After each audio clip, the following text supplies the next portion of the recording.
Greetings, everyone. Hope all of you are having an absolutely fantastic day. This is my third build for the group I'm using in my Gold Dragon run. I've already dropped a build for Camellia as an Insider and Winduwog as my Mantis Zealot. And now I want to do Woljif, who is the main crowd control specialist on the team, and he is a Shadowcaster wizard. I wanted to put as many classes as I could that I haven't used before. And so when it comes to Insider, Mantis Zealot, and Shadowcaster, I hadn't used any of them prior to this run. And so I thought it would make it more fun. And thus far, that has been the case. So let's go ahead and dive in. As I've mentioned before, I'm using the respec mod to be able to respec the party members back down to level 1, and Woljif has 32 points, so make sure you set the stats at 32 so you can get all the points you're supposed to have. The interesting thing about Shadowcaster is that it's automatically going to get the full suite of shadow spells, which we're not going to use at all, but it is what it is. And it also gets blind sight within a range of 30 feet, which is nice. You also get a shadow, which is going to steadily increase in both its dexterity, charisma, AC, attack rolls, and reflex slays. And it's going to give you more flexibility as far as what sort of mechanics you have available on the field. So it's nice just to kind of throw out there. But the big boost for Shadowcaster is Umbral Mind, which is going to steadily give you a profane bonus to intelligence. So 5 bonuses to that ability over the course of your playthrough. Very, very nice. There is a level 20 ability, but we're not going to get that because we are going to take one dip outside of this. So let's go ahead and get into the build. Woljif is just a pure tiefling when you get to choose heritage. Now, when it comes to his ability points, we're going to completely dump strength.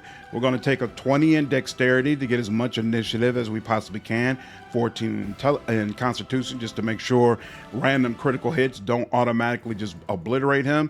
Going to reduce his charisma down. We're going to take a 20 in intelligence. Obviously, it's our most important stat. And then when you just have 1 point left over, we'll put that in wisdom.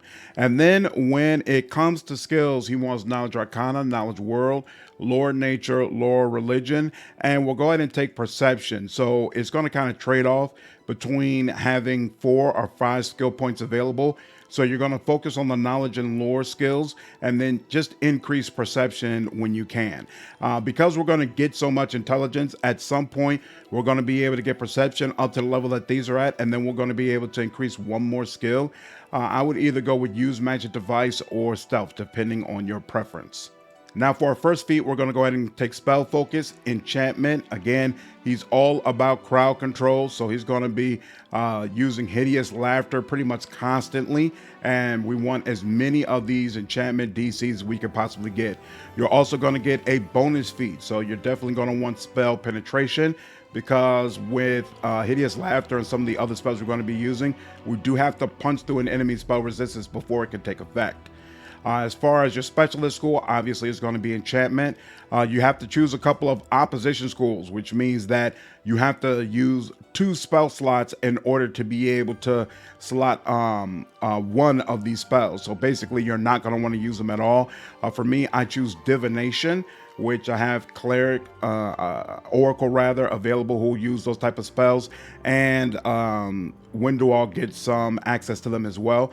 And then necromancy. If you're not a lich, a lot of the necromancy school is just going to be completely useless to you. All right, now when it comes to level 1 spells, you can go ahead and pick up hypnotism and sleep, but you're not really going to use them. Grease is the most important one. Mage armor is great to give pets an early boost to armor. Long term, you won't use this, but early game, it's definitely going to help. Magic missile in case you want to do some damage. Enlarged person is going to allow your melee combatants to deal more damage. Same with reduced person. For those who depend on dexterity, it might be nice to use those. Shield can give him a little bit more AC if you like. The rest of this stuff really kind of doesn't matter. All right, then in level 2, we're going to do something a little bit crazy that a lot of people probably won't like, but I love it. So we're going to take a 1 level dip into Sorcerer and pick up Cross-Blooded. This is going to completely stunt your spell progression, and I won't lie. Early game, when you do this, it's definitely going to hurt. You're definitely going to feel it. But long term, I feel like the benefits outweigh the issues. So What is the benefit of this? Well, it allows you to take 2 bloodlines under sorcerer. And first, we're going to be able to take Fey. This is going to give us access to Fey bloodline arcana. When you cast a spell of the compulsion sub-school, increase the spell's DC by +2.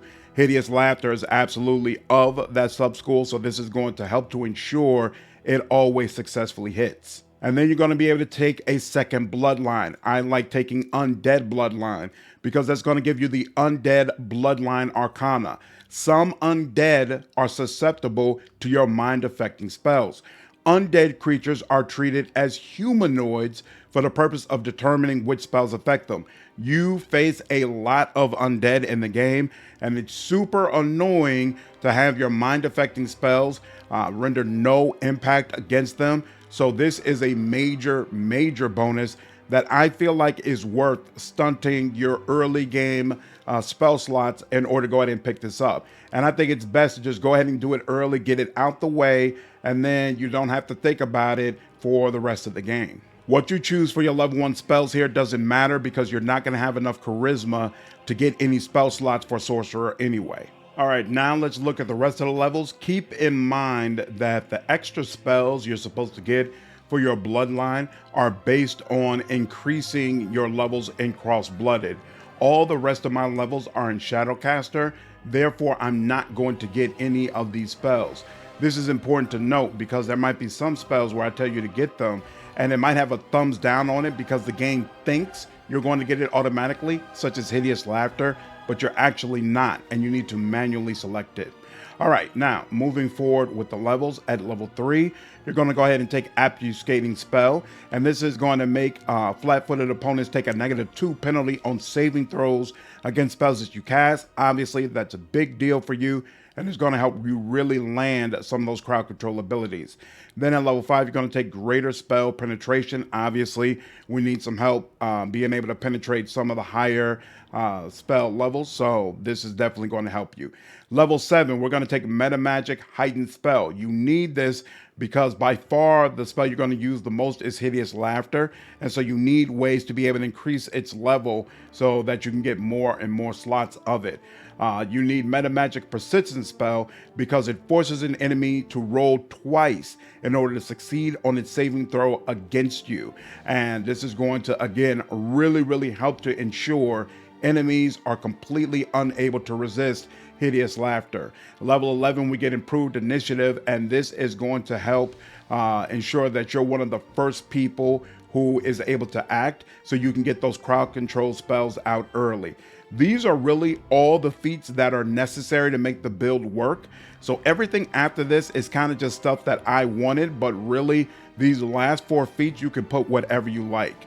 I got Spell Focus Illusion, and there's a visual bug here, but I also have Greater Spell Focus Illusion because I love the weird spell, and so I kind of wanted to bump up the DC of that a little bit, but you could easily, again, put something else here instead. I wanted someone who could brew potions, so now Woljif can both create scrolls and brew potions depending on what I need. And then at level 19, I decided to give him an extra skill in, or rather start putting my extra skill points into Perception. And so he does not automatically come with Skill Focus Perception. At the end, I just decided to go ahead and give it to him. But again, for these last 4, you can really put whatever you like here. And then looking at the items, obviously, we want as much intelligence as possible. So this headband, the Subjugator, is going to give him a +6 to intelligence, and it's going to force enemies to pass a Fortitude saving throw, or they're going to be dazzled for 3 rounds if I land a hit on him. And if the enemy was under a movement impaired condition, it becomes blinded instead. That stuff doesn't really matter. The +6 to intelligence is what's really important.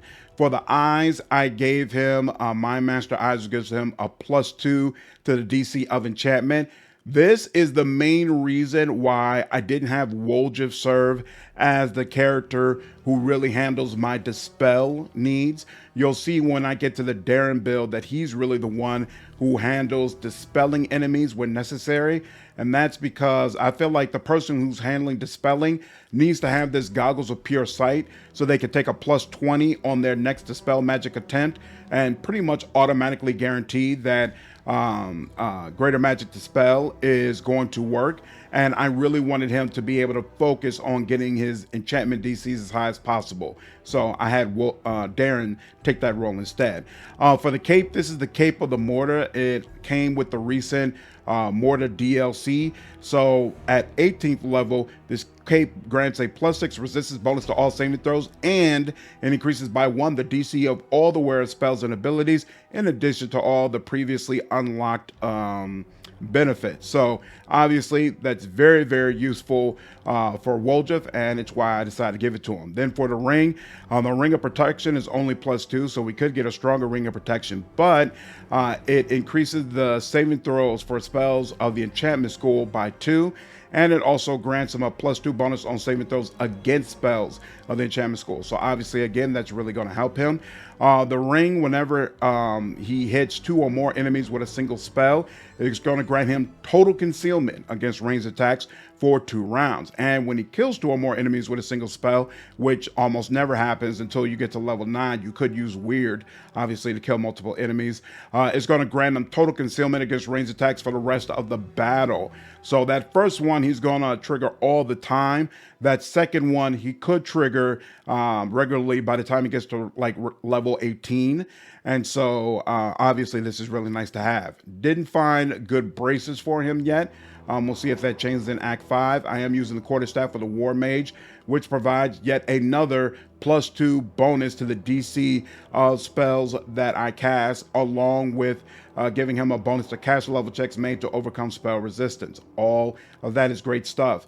Glass Amulet gives another +2 DC for all saving throws against mind-affecting effects. Hideous Laughter, once again, is a mind-affecting spell along with Compulsion, so this all helps me.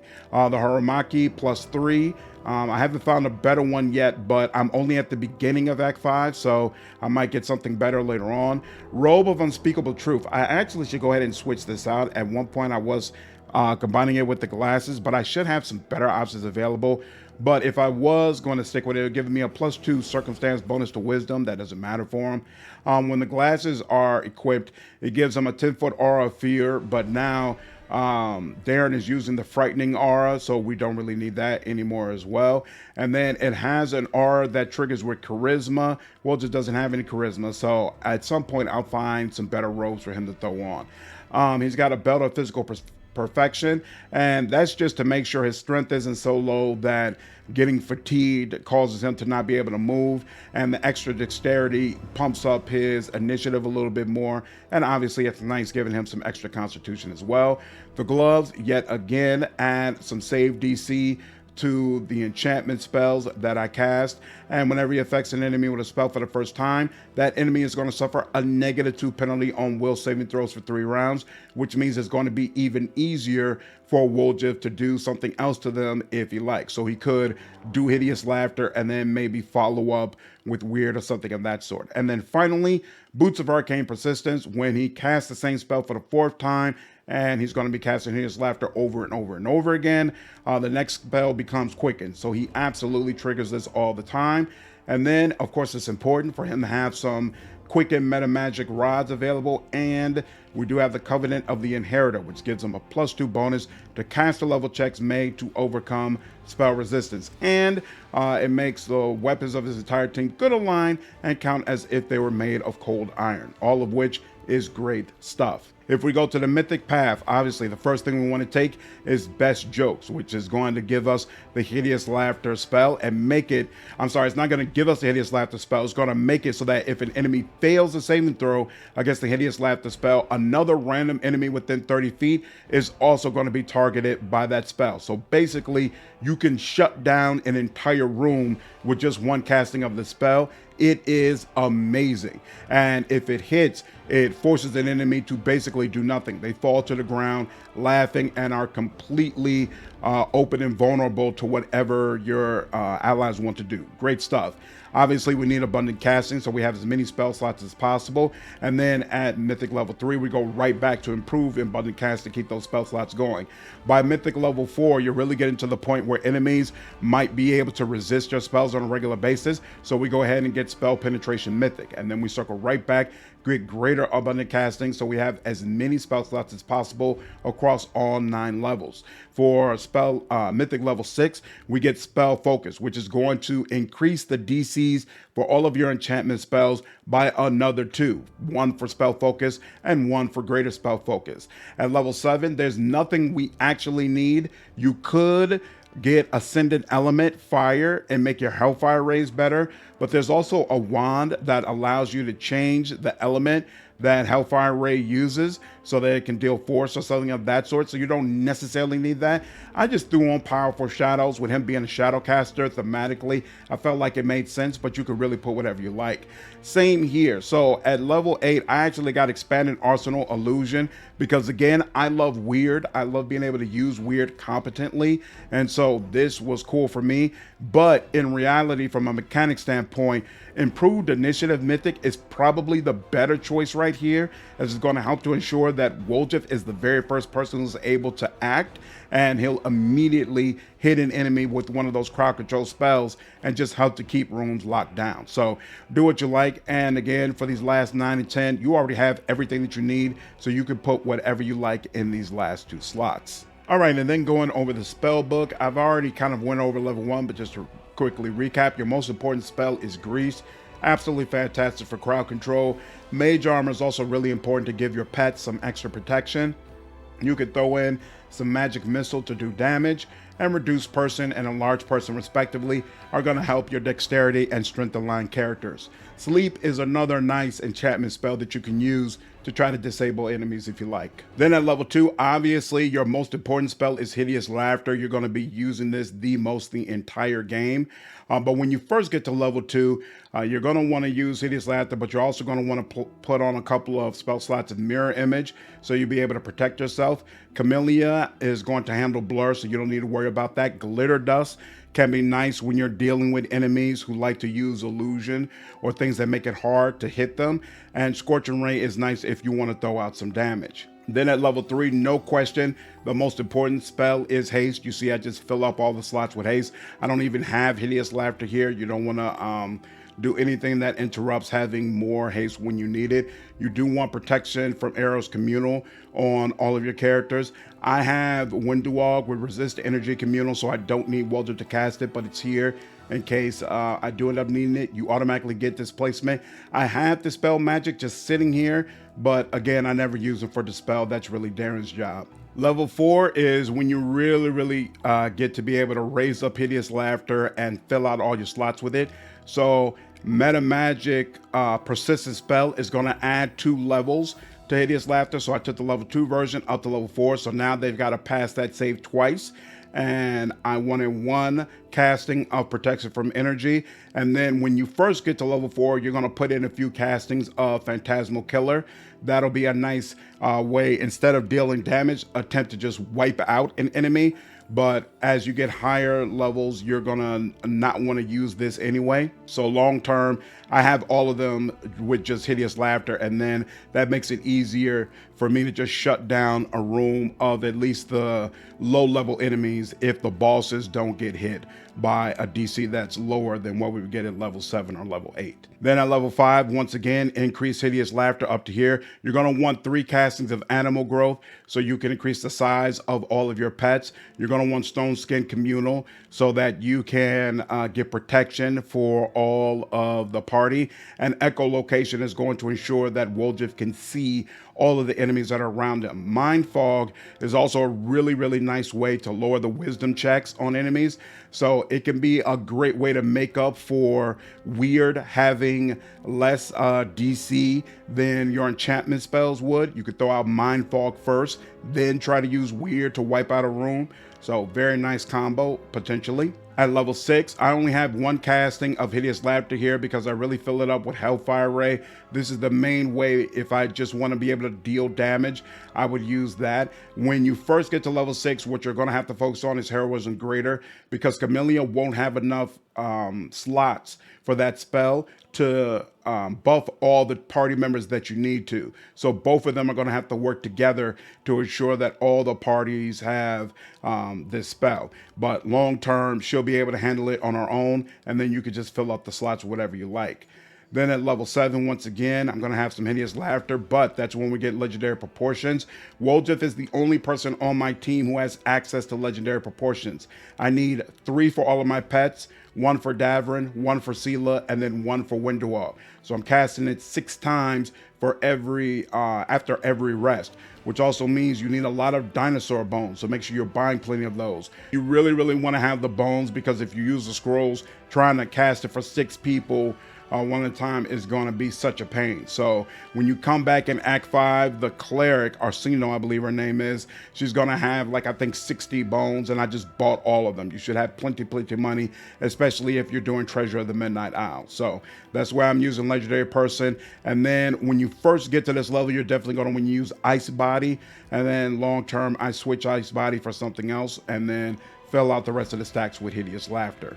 Then at level 8, definitely want Mind Blank for all of your party members. Going to increase all of their saving throws. And then I just fill out the rest of it with Hideous Laughter once again. And you see that DC keeps getting higher and higher. And then finally at level 9, Overwhelming Presence is going to have a higher DC than anything else. So you might as well use that as your main enchantment spell. And then I use Fiery Body to be able to give Woljif some additional protection. Mind Blink Communal is the version that you want. So I have 1 casting of Mind Blink Communal, and then that lasts for 4 hours. And then you see I have 2 castings of Weird here. So I'm not using it all the time, but when I feel like there's a situation that it really makes sense, I go ahead and throw it out. Darren is able to cast Heroic Invocation, so I don't need Woljif for that.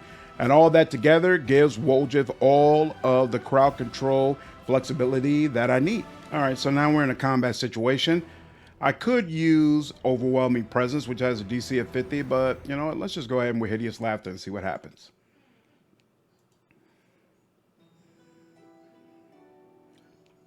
All right, so you see most of these enemies fall down. Keep in mind that some enemies are immune to prone. And so even if Hideous Laughter hits, they won't actually fall down, but they'll still be unable to attack. So if you see the little laughter symbol next to him, that means it worked, even if the enemy is for whatever reason still standing up. So if we go ahead and take a look at this, I cast Hideous Laughter. First, saving throw succeeded, but then he failed miserably. Another one failed immediately. Another one failed immediately. Basically, the whole room shut down off of just 1 cast of Hideous Laughter. And that's pretty much the way it always works. So it can be still nice to use Overwhelming Presence. You see that's going to have a DC of 50 as opposed to Hideous Laughter only has a DC. The highest level Hideous Laughter I have only has a DC of 47, but still, it's just hilarious, honestly, to be able to shut down enemies in this way. And then once we do that, it'll be much easier for my party members rather to be able to mop them up. So you see, we've gotten all the way back to around my turn. None of my party members have been hit, and there's a whole long line of enemies who are basically able to do nothing. And that makes it easy for my Griffin, who, you know what, why not? We'll go ahead and give him a little boost. My Griffin can just go ahead and eliminate a whole bunch of them at one time. So it looks like what? Dies 1, 2, 3, 4, 5. Looks like what? Might have been 6 people died just off 1 turn. And part of that obviously is because he's doing a nice bit of damage, but it's also because they're laying down waiting for him to do damage. So it makes it much easier for him to do whatever it is he wants to do. Great stuff. So Woljif can just immediately shut down a room and make things much easier for your entire party to be able to do what they want to do. This was actually my first time using a spellcaster who focused on enchantment. I've always been the type who focused on blaster type characters instead.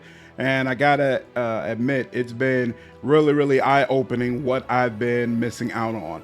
And you'll find this a lot of times in fights as well, that Woljif only needs to cast one spell, and then the rest of it he can spend just pretty much standing around because there's nothing else for him to do. But since he's here, might as well see if he can go ahead and take this guy out. Yep, that's done. So that gives you an idea of what it's like having Woljif. I feel like he works very well. Very happy with what he's been doing for the party. He shuts down entire rooms over and over again. It's been absolutely fantastic. Let me know your thoughts down in the comments. I look forward to seeing you on the next video. Take care.